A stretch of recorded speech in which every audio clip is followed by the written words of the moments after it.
അതുപോലെ പാരൻസിന് നമുക്ക് എന്തൊക്കെ പറഞ്ഞു കൊടുക്കാൻ പറ്റും, ഇത് കൃത്യമായിട്ട് ഒരു പാരന്റിങ് ഇന്റർവെൻഷൻസ് കൃത്യമായി കൊടുക്കുക. അപ്പോൾ ഇത്തരത്തിലൊരു അതായത് പണ്ടൊക്കെ നമ്മൾ എപ്പോഴും ആൾക്കാർ പറയുന്നതാണ്, പണ്ട് കുട്ടികൾക്ക് ഫുഡ് കൊടുക്കുന്ന സമയത്ത് അമ്പിളിമാമനെയും പശുവിനെയും കാണിച്ചു കൊടുക്കുന്നത് ഇപ്പോൾ നേരെ കൊടുക്കും. ഇപ്പൊ നമ്മളെ സ്വന്തം റിലേറ്റീവ്സിനെ നോക്കുകയാണെന്നുണ്ടെങ്കിലും കുട്ടികൾ ഫുഡ് കഴിച്ചില്ലെങ്കിൽ അപ്പോൾ എടുത്ത് കൊടുക്കുക ഫോണാണ്. അങ്ങനെ നോക്കുന്ന സമയത്ത് ഈ ഫോണിന്റെ ബാക്കിൽ നിൽക്കുന്ന സയൻസിനേക്കാൾ ഉപരി നമ്മളെ ഇവിടുത്തെ പാരന്റ്സ് തന്നെ നേരെ ഫോൺ കൊടുക്കേണ്ടല്ലോ മേ ബി കുട്ടികളിലേക്ക് എത്തുന്നത്. അപ്പോൾ പാരന്റിങ്ങിലും വലിയൊരു വീഴ്ച വന്നതിനെ കൊണ്ടല്ല എങ്ങനെ കുട്ടികൾ ഇതിലേക്ക് അഡിക്റ്റ് ആവാനുള്ള കാരണം, അതൊരു കാരണമായിട്ട് നമുക്ക് കുട്ടിക്കൂടെ. തീർച്ചയായിട്ടും പാരന്റിങ്ങിനെ കുറിച്ച് പറയുന്നതിന് മുമ്പേ ഇപ്പം ഒട്ടുമിക്ക എല്ലാ പാരന്റ്സും വർക്കിംഗ് പാരന്റ്സ് ആണ്. സ്വാഭാവികമായിട്ടും നമ്മളൊരു ക്വാളിറ്റി ടൈം നമ്മൾ അവർക്ക് കൊടുക്കുന്നില്ല എന്നുള്ളതാണ്.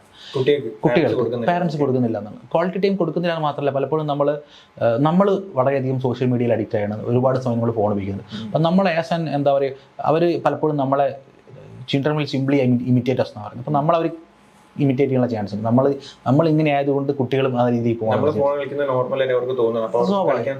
തീർച്ചയായിട്ടും ആ ഒരു വലിയൊരു ഫാക്ടർ ഉണ്ട്. അപ്പോൾ ഈ ക്വാളിറ്റി ടൈം നമ്മൾ കൃത്യമായിട്ട് കുട്ടികൾക്ക് കൊടുക്കുക എന്നുള്ളതാണ്, അവർക്ക് വേണ്ട ഒരു പരിഗണന നമ്മൾ കൊടുക്കുക എന്നുള്ളതാണ്. പലപ്പോഴും അങ്ങനെ സമയം കൊടുക്കാനില്ലാത്ത സമയത്ത് പലപ്പോഴും നമ്മൾ എന്ത് ചെയ്യുന്നത് വെച്ചാൽ ഫോൺ കുട്ടികൾക്ക് കൊടുത്തിട്ട് നമ്മൾ കൊടുക്കേണ്ട സമയം അതിന് പകരമായിട്ട് പലപ്പോഴും പാരൻസ് ഫോൺ കൊടുക്കുക.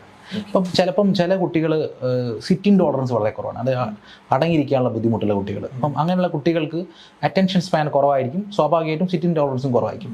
അപ്പം അങ്ങനെയുള്ള കുട്ടികൾ നമുക്ക് അടക്കി നിർത്താൻ പറ്റുന്നില്ല. ഉദാഹരണത്തിന് നമ്മളൊരു ഹോട്ടലിൽ പോവുകയാണ്, ഹോട്ടലിൽ പോയ സമയത്ത് കുട്ടി ഭയങ്കരമായിട്ട് വാശി പിടിക്കുകയാണ്.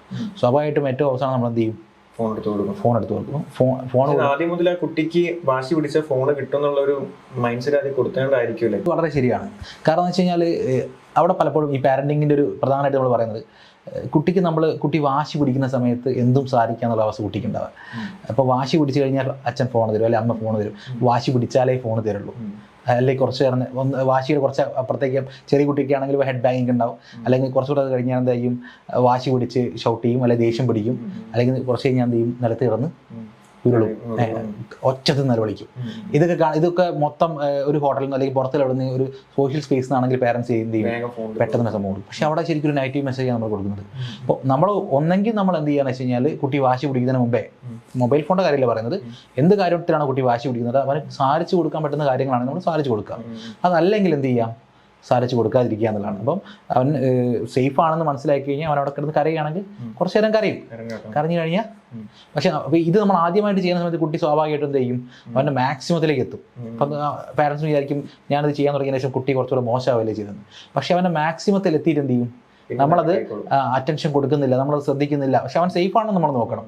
ചില കുട്ടികൾ സെൽഫ് ഹാമിങ്ങും സാധനങ്ങൾ എറിഞ്ഞ് ഒടിക്കുക, പൊട്ടിക്കുക, അങ്ങനത്തെ പ്രശ്നങ്ങളൊക്കെ ഉണ്ട്. അങ്ങനെയൊന്നും ഇല്ല, കുട്ടി സേഫ് ആണെങ്കിൽ നമ്മൾ എന്ത് ചെയ്യാം, നമ്മളത് നെഗ്ലക്ട് ചെയ്തെങ്കിൽ സ്വാഭാവികമായിട്ട് കുട്ടി ഈ ഒരു അറ്റൻഷൻ കിട്ടാണ് കുട്ടി തിരിച്ചു വരുന്നതാണ്. അപ്പം ഇത്തരത്തിൽ നമ്മൾ ശ്രദ്ധിക്കുക എന്നുള്ളതാണ്.